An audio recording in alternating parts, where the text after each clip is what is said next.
আসসালামু আলাইকুম। সুপ্রিয় দর্শক, আমরা যে গাছটির পাশে দাঁড়িয়ে আছি এটিকে কেউ পাকুড়া গাছ বলেন, কিন্তু বটগাছ হিসেবেই চিহ্নিত। এই সিলেট থেকে আসছি ঢাকায় পিলখানায়। পিলখানার সদর দপ্তরে যে গাছটি দেখতে পাচ্ছেন আপনারা, এই গাছটি হলো একটি ঐতিহাসিক গাছ, যেখানে 1971 সালের 23 মার্চ আব্দুল মালেক বীর প্রতীক, যিনি আমার পাশে দাঁড়িয়ে আছেন, তিনি সহ তার সঙ্গীরা বাংলাদেশের জাতীয় পতাকা তোলেন।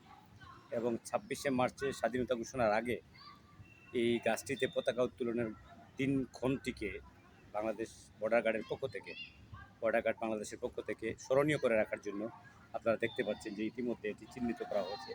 এবং এখানে খুব শীঘ্রই একটি কমপ্লেক্স তৈরি হবে এবং সৌধ নির্মাণ হবে, যে সৌধ কথা বলবে যুগের পর যুগ। এখানে পতাকা থাকবে, পতাকা 71 ফিট উপরে পতাকা থাকবে। এই স্তম্ভটি যারা তৈরি করার উদ্যোগ নিয়েছেন, বিশেষ করে বর্ডার গার্ড বাংলাদেশ এবং বিজিবির যে পিআরও সাহেব এবং প্রচার সেকশন মহাপরিচালক মহোদয়, এই পুরো বিষয়টিকে খুব আন্তরিকভাবে প্রথম থেকে নিয়ে আসছেন। এবং মহাপরিচালক সাহেবের মহোদয়ের যে বিষয়টি আমরা প্রত্যক্ষ করলাম, যে উনি ওনাকে এত বেশি আন্তরিকতা দেখিয়েছেন যে আমার মনে হয় যে উনি এই বিষয়টাকে ওন করছেন। মহাপরিচালক মহোদয়, আমরা বিজিবির মহাপরিচালক মহোদয়ের সুস্বাস্থ্য এবং দীর্ঘায়ু কামনা করছি।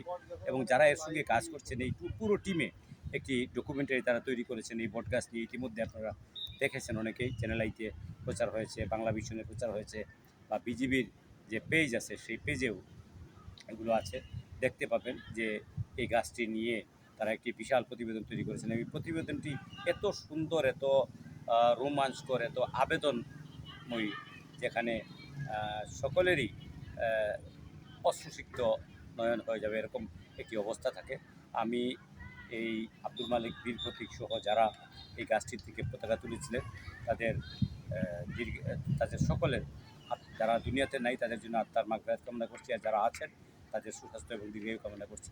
আরেকটি বিষয় আমি বলি যে 2016 সালে প্রথমে ওনাকে নিয়ে একটা ইন্টারভিউ করেছিলাম। এরপরে ওনাকে নিয়ে আমি একটা বই বের করি, যে বইটির নাম ছিল যুদ্ধদিনের আত্মস্মৃতি। এই যুদ্ধদিনের আত্মস্মৃতি গ্রন্থে আব্দুল মালিক বীর প্রতীক সাহেবের জমানিতে তিনি এই বটগাছটির কথা বলেছিলেন এবং এখানে পতাকা উত্তোলনের বিষয়টি তুলেছিলেন। সব মিলিয়ে একটি আনন্দঘন মুহূর্তে আজকে আমি এখানে এসেছি। আমি আবেগ আপ্লুত। আমার সঙ্গে যারা এখানে আছেন ভাই, বিশেষ করে এই যে বিজিবির